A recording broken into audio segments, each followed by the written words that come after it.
Hey, I want to talk about this verse in Acts chapter 7.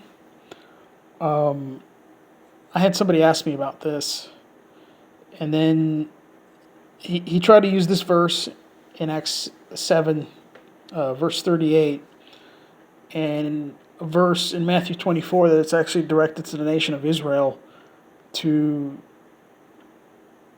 try to prove a post trib rapture and prove that basically that the church is Israel. Okay. And I responded to him in a respectful manner because he was respectful to me. And hopefully he understands my explanation and that it makes sense. But I want to make just a video on this thing about the church in the wilderness. Okay. About how Moses was in with the church in the wilderness. Now, is this the New Testament church? No, for two obvious reasons. The first reason is that for a New Testament, you need the death of the testator, okay, which would be Jesus Christ. So, the New Testament begins after Jesus Christ dies on the cross. So, obviously, this cannot be,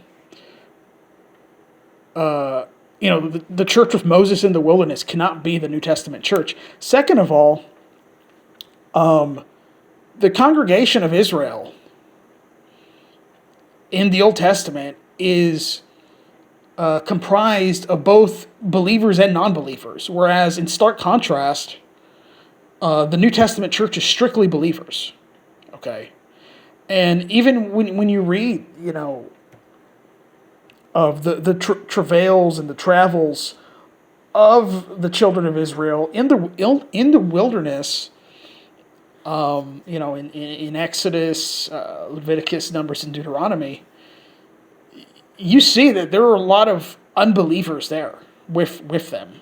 Okay, it was a mixture, and sure, the word church, right? It means like called out, but weren't the children of Israel called out from Egypt? Of course they were. Okay, so hopefully that explains why this verse in Acts chapter 7, verse 38, this church in the wilderness, is not talking about the New Testament church. And look, the church is in Israel, okay? And I know people that subscribe to that replacement theology thing, that they're going to look at this verse and they're going to think it's talking about the New Testament church, but it's impossible, okay? Because, again, you need the death of the testator for it to be the New Testament.